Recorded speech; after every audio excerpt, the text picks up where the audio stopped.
first time that I met Marc, and that was, I would say, probably something like 20 years ago. He was a young designer. He was actually just left Perry Ellis somehow, and he was starting to work for an Italian company named Iceberg. And I was a journalist for L'Uomo Vogue and Italian Vogue, and I was called to do an interview and to find out what was this new talent. So, Marc, how was your life before that famous grand show in 1992 that kind of got you fired, but also put you on fire, I would say? And you know, how did you get involved in fashion? Hello, everybody. Let's see. My life is pretty much the same as it's always been. I wake up in the morning and I'm pretty excited about what I have to do. Kind of scared, usually, but excited at the same time. And I was given the job at Perry Ellis at a very young age, and I went there every day, sort of feeling like I'll just do the best I can, you know. And I was a little overwhelmed at first, and kind of as I became more comfortable there, I wasn't afraid to just sort of do what my instincts told me was right.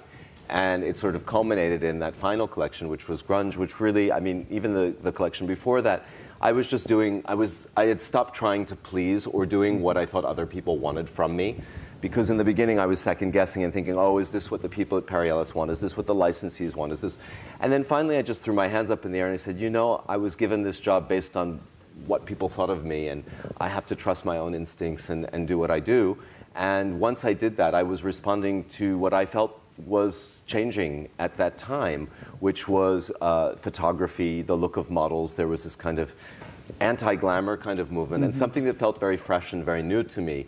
You know, the work of Corinne Day, Jürgen Teller, models like Kate Moss, Stella Tennant. I mean, they were all sort of coming about, and it was very fresh. And I also was, I've always been very interested in art, contemporary art and music, and pop culture. So I loved this music, and I did this collection, which was true to me, and I think it really outraged some people, which I, to this day, still sort of, I don't know, I look back on it and I just think it was fine. It was no big deal. And I mean, I was just saying earlier before I came here, you know, the irony is so many people dress like that. And I felt so many people dressed like that then. So again, it just, it was always just what I thought was right. How different is New York, the New York of those days from the New York today? I mean, well, everything when is you different. come here, like, what did excite you? You know, like you have been here for, you know, few days or like few weeks, and do you find art shows that are exciting? And like, do you go to clubs? Do you go to concerts, music? Clubs, not so much. Music, I always love, and I really love music, and I do try to get to as many galleries as possible.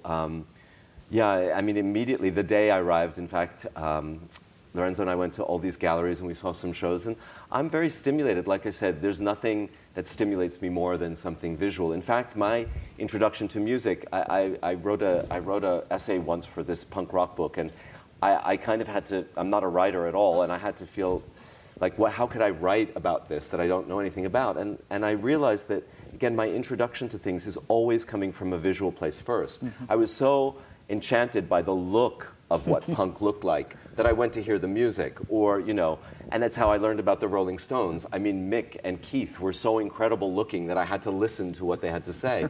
You know, and so I'm just a very, just like hungry for visuals. I'm an image-oriented person. You know, that's what really turns me on. And then you left and you moved to Paris. That was 10 years ago, yes. And how different is your life there from the life you had here? Well, I mean, it is very, very different. I mean, New York, I kind of came up with this little summary of like, if you have 5 minutes free in New York, you're a failure. And if you have 5 minutes free in Paris, you're a success. You know, it's just like a very different kind of thing. Like, even though I think myself, my team, we all work very, very hard. I mean, there's just a very different pace and a very different energy and a very different spirit. And I mean, you know, going from where I live in Paris to the office, like I just marvel at the beauty of Paris, and I kind of really enjoy everything, and it all seems to move in slow motion. Whereas in New York, it's just like rapid, fast edit, you know, cut to dinner, cut to next party, cut to, you know, being at the New York Times on Sunday, and then, you know, whatever. It's just, you know, really rapid fire. Well, let's talk about the reasons why you went to Paris. That is, to work for Louis Vuitton. Yes. And, you know, how Mr. Arnault and the group approached you in 1994, and then you went through, you know, a lot of, I think, a long time before getting to a real contract. And how did you adjust to this LVMH corporate culture, to the suits, and when did that relationship, like with Louis Vuitton, kind of turn around? I mean, basically, when did you fall in love with the bags? You know, I was a nervous wreck about the whole thing, and at the time, The New Yorker did this profile. And I literally alienated myself from everyone in a suit at LVMH because I've always been very outspoken, and I don't know how to behave another way. Maybe it's the New York Jew, neurotic person that I am, but you know, I just say what's on my mind. Maybe it's too many years of therapy, or on, I don't know. But so I would say things in this article like, I'm afraid, you know, I don't really understand what Yves Carcel wants of me, and this Jean-Marc Loubier drives me nuts, and he's the head of communications, but I really don't like him. Yeah. So this all came out in this very extensive profile, and I mean, literally, every president of every brand turned their backs on us. And I just thought, oh, this is great. Like, first, I'm American. Nobody wants me here but Mr. Arnault. And then he takes me out to lunch and says, you're really going to have to fight to get things done here because, you know, they don't want you. Yeah. And I was like, great. This is cool. So I don't know that I've ever really adjusted, but again, to demystify the whole experience, what changed things is when I embraced the thing that I think most people identified with Louis Vuitton, which was their famous monogram. And I said, I'm going to celebrate this. This is the only thing I've got to go with, because it's a company, I mean, it's not, they don't have an equestrian heritage. They don't have a designer who, you know, created a look in the 20s. There was no archive. There was no nothing. So how do you, you know, what are travel clothes today? I mean, people wear what they want to travel. Trunks, you know what I mean? Trunks. And I don't think there's anything practical about traveling with a trunk. You know, the most luxurious way to travel is with a toothbrush. You know, that's it. It's like, end of story. You know, the people who really live luxurious lives don't need to pack. They've got stuff wherever they go. So I thought, well, this is not what Vuitton's about. What Vuitton is about is this, it's this branding. This is what makes it actual. What people love is being a member of this club that says, I have a Louis Vuitton bag, and the symbol of it is this iconic monogram. So as soon as I decided to embrace that, I had a much easier time. And what changed my life there with corporate LVMH was basically the opinion of one person. I only worked to please one person, and that's Mr. Arnault. He gave me the job, he wanted me there, and he believed I could do it. And when he's pleased, I'm pleased. And the only way he's pleased is when we sell a lot of product. So things really changed for me when we had our first commercial success. And then he was like, you know what? He's staying. That's it. They sold X millions of dollars of bags in 2 weeks. He's staying. Yeah. And live with it. And that's when my life changed.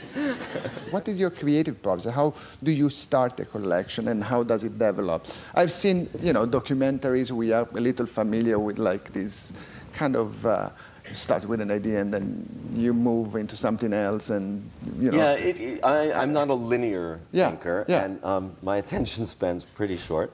But what happens is usually, I mean, it can come from different places. We always start the season looking or talking about, I mean, we all do. I mean, it's a group of designers. There are people who work on handbags, people who specifically work on shoes, on textiles, et cetera. And we all just sort of bounce ideas off each other. And I mean, out of those meetings, a couple of things stick, and then we sort of develop a color palette. But again, nothing's ever etched in stone. And I'm a big believer in it ain't over until it's on the runway. So, you know, a long dress can end up a short dress. And if red was the most important color to you at the beginning of the season, you still have 6 other colors in the palette, and red may not be important in the end. It may just be a punctuation at the end. So, you know, a collection is a collection of thoughts and ideas. And for us, in the way we work with the atelier or the studio here, it's an evolutionary process. It's not like it's decided in a meeting and then we go about executing this one singular idea. But one thing, it's like a ping pong sort of match or something.